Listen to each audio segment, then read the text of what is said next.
Both boxes smartly start round by trying to gauge one and other.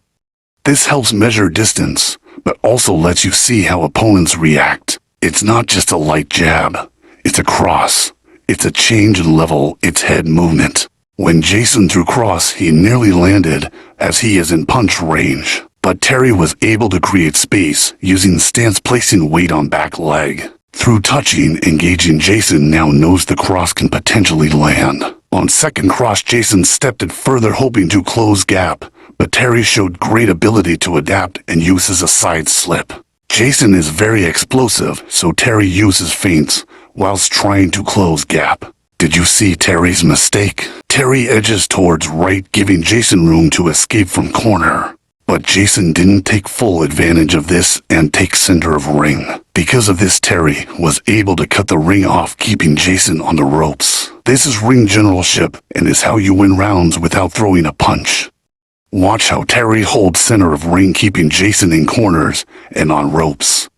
At times you can box from corners and ropes, but when doing so must land clean punches so you don't look like you're being controlled. Terry used head movement to avoid punches and instantly gravitated to hold center of ring again. Nice attempt to set up attack by Jason.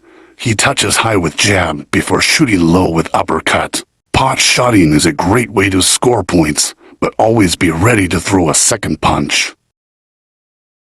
Nice retreat by Terry, keeping eyes on Jason. He then edged forward, holding center of ring again. I would like to see more work from Terry to score points, but his ring positioning is 10 out of 10. Jason is trying to set up an attack.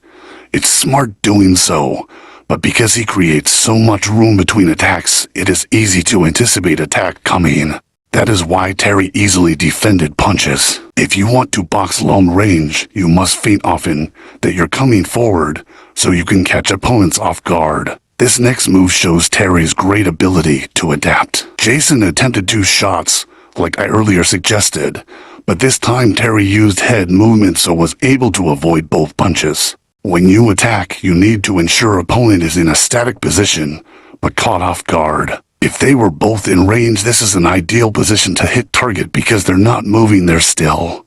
So if you catch them unprepared, you'll land. Between punches, the subtle bop and front hand touches are great. When Terry retreats, he comes off at angle. This allows him to create space between him and opponent and not be trapped. Here, when Jason is on ropes, Terry should pop sharp glancing blows to Jason to build his confidence in distance and ability to land on Jason. When in ring with a puncher, it's a mental battle.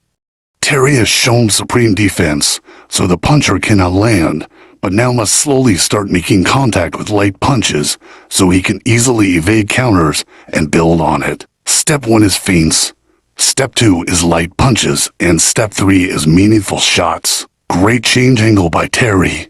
These changes in angles create new openings for punches. Although Terry stands still, he is always moving at hips.